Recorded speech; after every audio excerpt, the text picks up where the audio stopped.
Assalamualaikum warahmatullahi wabarakatuh. Hello everyone, may we all be in good health and always in His protection.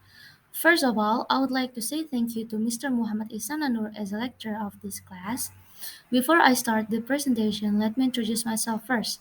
My name is Naurah Ismah, majoring in Public Administration Classics A, State Islamic University of Bandung. In this presentation, I will discuss about G20 Indonesia Presidency. There is six subjects I would like to discuss. First is G20 history. Second is G20 mechanism of action. Third is G20 presidency Indonesia. And fourth is priority issues for Indonesia's G20 presidency. Five is G20 meeting flow. And the last is benefits of Indonesia's G20 presidency.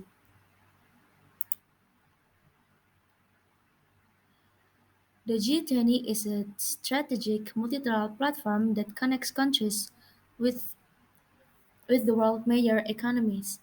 The G20 has a strategic position in determining the future of world economic growth.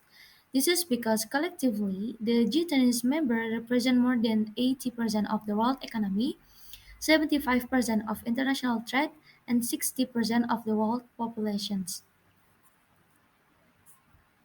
G20 members consist of 19 countries in one region, namely Argentina, Australia, Brazil, Canada, People's Republic of China, France, Germany, India, Indonesia, Italy, Japan, Republic of Korea, Mexico, Russia, Saudi Arabia, South Africa, Turkey, United Kingdom, United States, and European Union. For the first time, Indonesia holds the presidency of the Group of 20, a cooperation forum for 20 of the world's major economies. The period of the Indonesian presidency lasts for 1 year, from December 1st, 2021 to November 30, 2023. The handover of the chairmanship or handover took place at the G20 summit in Rome, Italy on October 31st, 2021. From Prime Minister Mario Draghi to President Joko Widodo. Next is G20 history. The G20 was formed in 1999 with the aim of discussing policies in order to achieve international financial stability. This forum was formed as an effort to find a solution to the global economic conditions hit by the global financial crisis in 1997 till 1999 by involving middle-income countries and having systemic economic influence including Indonesia.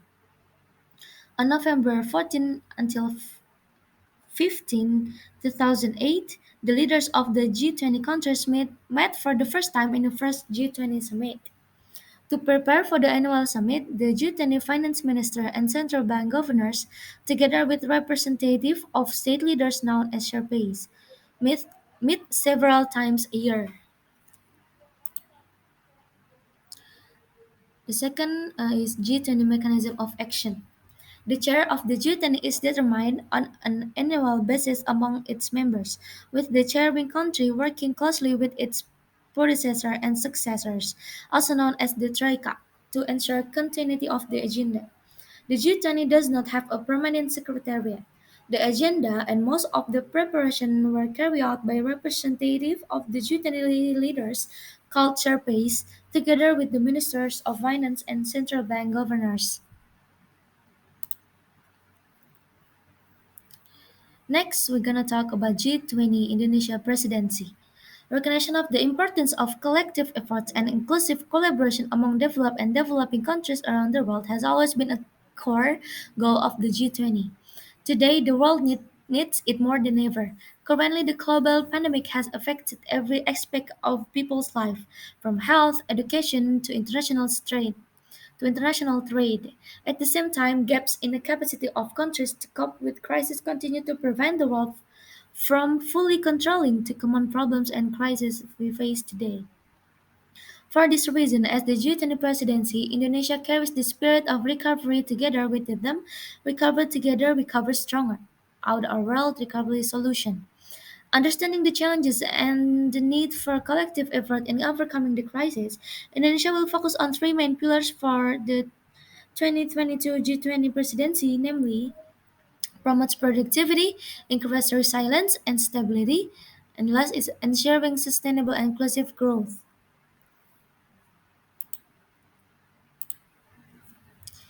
Next, we're gonna talk about priority issues for Indonesia's G20 presidency. To achieve this target, the Indonesian presidency has focused on three priority sectors that are considered key to a strong and sustainable recovery, namely strengthening the global health architecture.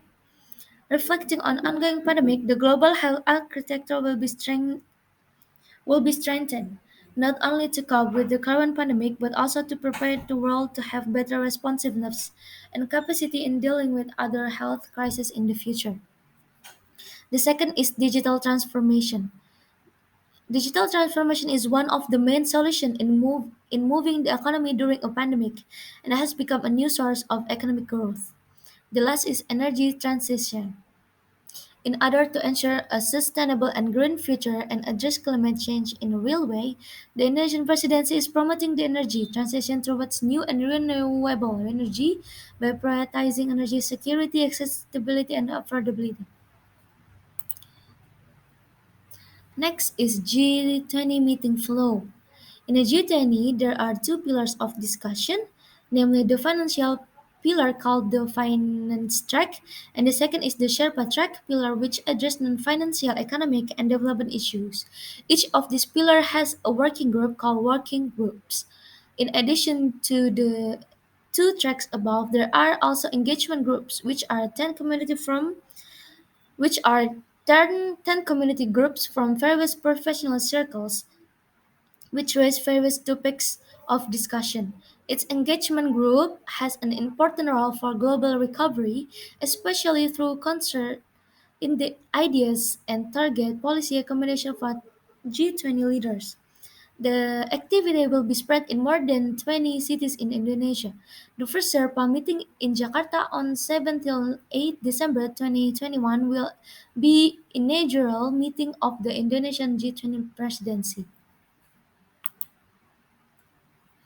The last is benefits of Indonesia's G20 presidency. With various activities throughout the year, of course, there are many strategic benefits from the G20 presidency. This potential can be measured in terms of economics, foreign policy, and social development. First, there's economy. It is hoped that the G20 presidency will have a direct impact on the economy through increasing the country's foreign exchange earnings. Second is foreign political.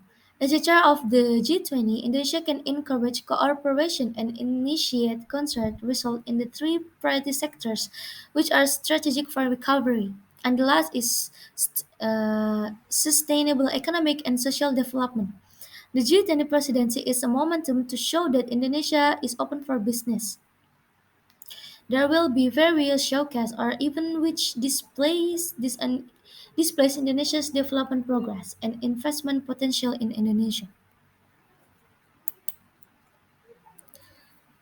And the conclusion of this presentation is, as a member of the G20 Forum, Indonesia can benefit from early information and knowledge about global economic developments, potential risk faced as well as economic policy implemented by other countries, especially developed countries.